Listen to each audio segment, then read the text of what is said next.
1800s की शुरुआत में टेनेसी के एक शांत परिवार के साथ ऐसी डरावनी घटनाएं हुई जो सोचने पर मजबूर कर देती है।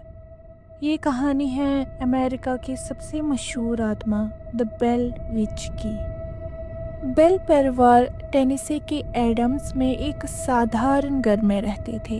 जॉन बेल, उनकी पत्नी लूसी और उनके बच्चे एक शांत जिंदगी जी रहे थे, लेकिन 1817 में कुछ अजीब और डरावनी चीज़ें होने लगी।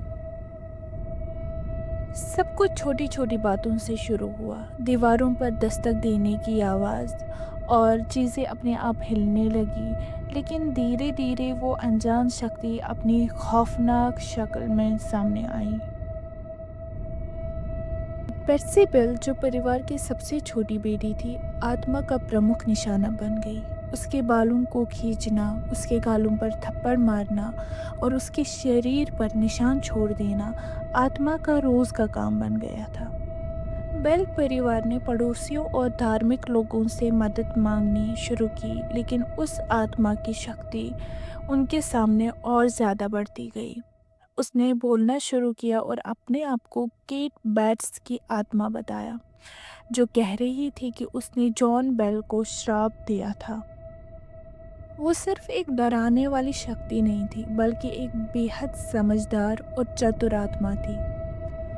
बाइबल की आयतें बोलना, लोगों की आवाज़ की नकल करना और अजनबी लोगों के राज खोलना उसका काम बन गया था। कुछ लोग तो उसे शैतान मानते थे और कुछ लोग एक बदले की भावना से भरी आत्मा। ये सब घटनाएं 1820 में जॉन बेल की असमझ मौत पर ख़त्म हुई।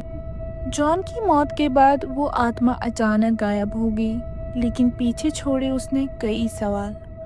आज भी एडम्स का शहर बेल विच की कहानी से गूंज रहा है। क्या ये सच में एक आत्मा थी या कुछ और?